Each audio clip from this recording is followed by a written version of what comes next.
Hi friends, welcome back to the channel. പുതിയൊരു വീഡിയോയിലേക്ക് എല്ലാവർക്കും സ്വാഗതം. ഇന്നത്തെ വീഡിയോ എന്ന് പറഞ്ഞു കഴിഞ്ഞാൽ നമ്മളൊക്കെ ജിമ്മിൽ പോയി അങ്ങോട്ട് കുറച്ച് നാളങ്ങോട്ട് കഴിയുമ്പോൾ ഉള്ള ഒരു ഡൗട്ടാണ് സപ്ലിമെന്റ്സിൽ നമ്മൾ മാസ് ഗെയിനർ എടുക്കണോ അല്ലെങ്കിൽ വേ പ്രോട്ടീൻ എടുക്കണോ. ഇത് തമ്മിലുള്ള ഡൗട്ട് നമുക്ക് എപ്പോഴും ഉള്ളതാണ്. ഞാനും ബിഗിനർ ആയിരുന്ന സമയത്ത് എനിക്ക് ഏറ്റവും കൂടുതലുള്ള ഒരു ഡൗട്ട് തന്നെയായിരുന്നു മാസ് ഗെയിനർ എടുക്കണോ അതുപോലെ തന്നെ വേ പ്രോട്ടീൻ എടുക്കണം. ഇതേ ഡൗട്ട് തന്നെ നമ്മുടെ ഒരു കൂട്ടുകാരൻ കഴിഞ്ഞ വീഡിയോയുടെ താഴെ കമന്റ് ആയിട്ട് ഇട്ടിട്ടുണ്ട്. ബ്രോ, ഇതിനെപ്പറ്റി ഒരു വീഡിയോ ചെയ്യാമോ എന്ന് ചോദിച്ചുകൊണ്ട് ഒരു കമന്റ് ഇട്ടിട്ടുണ്ട്. അപ്പം ആ കമന്റ് ഞാൻ നോക്കിയിട്ട് അപ്പോൾ എല്ലാവർക്കും ഉള്ള ഒരു ഡൗട്ട് തന്നെയാണ് ഇത്. അപ്പോൾ നമ്മൾ ഇന്നത്തെ വീഡിയോയിലൂടെ നമ്മൾ നോക്കാൻ പോകുന്നത് ഇത് തമ്മിൽ കമ്പയർ ചെയ്തിട്ട് ഏതാണ്, ഇല്ലെങ്കിൽ മാസ് ഗെയിനർ ആണോ നല്ലത്, വേ പ്രോട്ടീൻ ആണോ നല്ലത് എന്നുള്ള കാര്യമാണ് നോക്കാൻ പോകുന്നത്. അപ്പം നമ്മൾ ഒരുപാട് ലാഗ് അടിപ്പിക്കുന്നില്ല, നേരെ നമുക്ക് വീഡിയോയിലേക്ക്. അപ്പോൾ ഫ്രണ്ട്സ്, നമുക്ക് ആദ്യം തന്നെ വേ പ്രോട്ടീനെ പറ്റി നോക്കാം. അതിന് മുമ്പായിട്ട് എന്താണ് വേ പ്രോട്ടീൻ, അല്ലെങ്കിൽ നമ്മൾ എപ്പോഴാണ് ഒരു വേ പ്രോട്ടീൻ യൂസ് ചെയ്യുന്നത്, ഇല്ലെങ്കിൽ നമുക്ക് വേ പ്രോട്ടീൻ യൂസ് ചെയ്യേണ്ട കാര്യമുണ്ടോ, ഇത് മൂന്ന് നമുക്ക് ജസ്റ്റ് ഒന്ന് നോക്കാം. വേ പ്രോട്ടീൻ എന്ന് പറഞ്ഞിട്ടുണ്ടെങ്കിൽ ഒരു നാച്ചുറൽ സപ്ലിമെന്റ് ആണ്. അതുപോലെ തന്നെ അത് പാലിൽ നിന്ന് കിട്ടുന്ന ഒരു പ്രൊഡക്റ്റുമാണ്. നാച്ചുറൽ സപ്ലിമെന്റ് എന്ന് എടുത്തു പറയാൻ കാര്യം, ഇപ്പോഴും കുറെ ഫ്രണ്ട്സിനുള്ള ഒരു ഡൗട്ടാണ്, ഇത് നാച്ചുറൽ ആണോ. എന്നോട് ചോദിക്കാറുണ്ട്, ബ്രോ പ്രോട്ടീൻ പൗഡർ നാച്ചുറൽ ആണോ, അതുപോലെ തന്നെ ഇത് കഴിച്ചു കഴിഞ്ഞാൽ കിഡ്നി ആക്കി അങ്ങനെ എന്തെങ്കിലുമൊക്കെ പ്രശ്നം വരുമോ, അല്ലെ ബോഡിക്ക് അത് കേടാണോ എന്നൊക്കെ ചോദിക്കാറുണ്ട്. അവരോടാണ് ഈ പറയാനുള്ളത്, അതൊരു നാച്ചുറൽ സപ്ലിമെന്റ് ആണ്. അതുപോലെ തന്നെ അതിനൊരു സൈഡ് എഫക്റ്റും ഇല്ലാത്തൊരു സാധനമാണ് വേ പ്രോട്ടീൻ. രണ്ടാമത് നമ്മൾ നോക്കുന്നത്, എപ്പോഴാണ് നമ്മളൊരു വേ പ്രോട്ടീൻ ഒക്കെ യൂസ് ചെയ്യുന്നത്. നമ്മളൊക്കെ ജിമ്മിൽ പോയി കുറച്ച് നാളൊക്കെ കഴിയുമ്പോൾ നമ്മൾ പ്രോട്ടീനെ പറ്റിയൊക്കെ മനസ്സിലാക്കും. അപ്പോൾ ഈ പ്രോട്ടീൻ റിച്ച്ഡ് ആയിട്ടുള്ള ഫുഡൊക്കെ നമ്മൾ കഴിക്കാൻ തുടങ്ങും. അപ്പം നമ്മൾ മുട്ട, ചിക്കനൊക്കെ ആയിരിക്കും മെയിൻലി നമ്മൾ കഴിക്കുന്നത്. അപ്പോൾ ആ സമയത്ത് നമുക്കിപ്പം ഒരു ഓംപ്ലേറ്റ് കഴിക്കാൻ സമയമില്ല, അല്ലെങ്കിൽ ഒരു ചിക്കൻ കുക്ക് ചെയ്ത് കഴിക്കാൻ സമയമില്ല എന്നൊക്കെ ഉള്ളപ്പോൾ മാത്രമാണ് നമ്മൾ പ്രോട്ടീൻ പൗഡറിനെ ആശ്രയിക്കുക. വേ പ്രോട്ടീൻ ഇല്ലാതെ നമുക്ക് മസിൽ ബിൽഡിംഗ് നടക്കും. അപ്പോൾ ഫ്രണ്ട്സ്, നമുക്ക് ആദ്യം തന്നെ വേ പ്രോട്ടീൻ്റെ സർവിങ്സ് നോക്കാം. നമ്മളിപ്പോൾ ഒരു 5 കിലോ LBയുടെ വേ പ്രോട്ടീൻ എടുത്തെന്ന് വിചാരിച്ചു. അതിൻ്റെ അകത്ത് സർവിങ്സ് വരുന്നത് ഏകദേശം 74 സർവിങ്സ് ആണ് ആ ഒരു പാക്കിൽ വരുന്നത്. അതുപോലെ തന്നെ അതിൻ്റെ സർവിങ് സൈസ് ഒരു സ്കൂപ്പിൽ വരുന്നത് 30.4 ഗ്രാമാണ്. ആ 30.4 ഗ്രാമിൽ 24 ഗ്രാം പ്രോട്ടീൻ ആണുള്ളത്. അതുപോലെ തന്നെ കാർബ് 3 ഗ്രാം ആണുള്ളത്. ഫാറ്റ് ടോട്ടൽ വരുന്നത് 1 ഗ്രാമും. അതുപോലെ തന്നെ വേ പ്രോട്ടീൻ്റെ റേറ്റ് നമ്മൾ നോക്കുമ്പോൾ 6884 രൂപയാണ് ഒരു 5 LBയുടെ നമ്മൾ വേ പ്രോട്ടീൻ മേടിക്കുമ്പോൾ നമുക്ക് വില വരുള്ളൂ. അപ്പോൾ ഫ്രണ്ട്സ്, നമ്മൾ വേ പ്രോട്ടീനെ പറ്റി നോക്കി. ഇനി നമുക്ക് മാസ് ഗെയിനറിനെ വെച്ച് കമ്പയർ ചെയ്യാം. അതിൻ്റെ ആ റേറ്റിന് നമുക്ക് എത്ര സർവിങ്സ് കിട്ടുന്നുണ്ട്, അതുപോലെ തന്നെ ഒരു സ്കൂപ്പിൽ എത്ര ഗ്രാം പ്രോട്ടീൻ ഉണ്ട് നമുക്ക് നോക്കാം. അപ്പോൾ 5 LBയുടെ മാസ് ഗെയിനറിൽ നമുക്ക് വരുന്നത് സർവിങ്സ് വരുന്നത് ഏകദേശം 15 സർവിങ്സ് മാത്രമേ നമുക്ക് വരുന്നുള്ളൂ.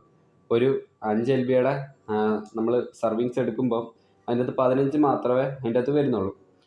അതിൽ തന്നെ ആ സർവിങ് സൈസ് എന്ന് പറഞ്ഞിട്ടുണ്ടെങ്കിൽ 334 ഗ്രാമാണ് അതിൻ്റെ സർവിങ് സൈസ്. അതുപോലെ തന്നെ നമുക്ക് പ്രോട്ടീൻ കിട്ടുന്നത് 50 ഗ്രാമാണ് നമ്മളൊരു സർവിങ്ങിൽ നമുക്ക് മാസ് ഗെയിനറിൻ്റെ അകത്തുനിന്ന് കിട്ടുന്നത്. അതുപോലെ കാർബ് കിട്ടുന്നത് നമുക്ക് ഏകദേശം 256 ഗ്രാമാണ് നമുക്ക് ഏകദേശം കാർബ് കിട്ടുന്നത്. ഇനി നമുക്ക് മാസ് ഗെയിനറിൻ്റെ റേറ്റ് നോക്കാം. മാസ് ഗെയിനറിൻ്റെ ഒരു 5 LBയുടെ പാക്കിന് റേറ്റ് വരുന്നത് 4929 രൂപയാണ്. നമ്മൾ മാസ് ഗെയിനറിനെയും വേ പ്രോട്ടീനെയും കമ്പയർ ചെയ്ത് വെച്ച് നോക്കുമ്പോൾ മാസ് ഗെയിനറിൻ്റെ വില കുറവാണെങ്കിലും അതിൻ്റെ സർവിങ്സ് നമ്മൾ നോക്കുമ്പോൾ 15 സർവിങ്സ് മാത്രമേ ഉള്ളൂ. അതേ സ്ഥാനത്ത് അതേ ബ്രാൻഡിൻ്റെ വേ പ്രോട്ടീന് വില കൂടുതലാണെങ്കിലും, ഒരു ഇച്ചിരി വില കൂടുതലാണെങ്കിലും അതിൻ്റെ സർവിങ്സ് നമ്മൾ നോക്കുമ്പോൾ 74 സർവിങ്സ് ഉണ്ട് അതിൻ്റെ ഒരു പാക്കിൽ വരുന്നത്. പക്ഷേ മാസ് ഗെയിനറിൻ്റെ ഒരു പാക്കിൽ 15 സർവിങ്സ് മാത്രമേ ഉള്ളൂ. അതിൽ തന്നെ നമ്മൾ മാസ് ഗെയിനറിൻ്റെ ഒരു സർവിങ്സ് എന്ന് പറഞ്ഞു കഴിഞ്ഞാൽ തന്നെ 334 ഗ്രാമാണ് അതിൻ്റെ അകത്തെ ഒരു സർവിങ്സ് എന്ന് പറഞ്ഞാൽ.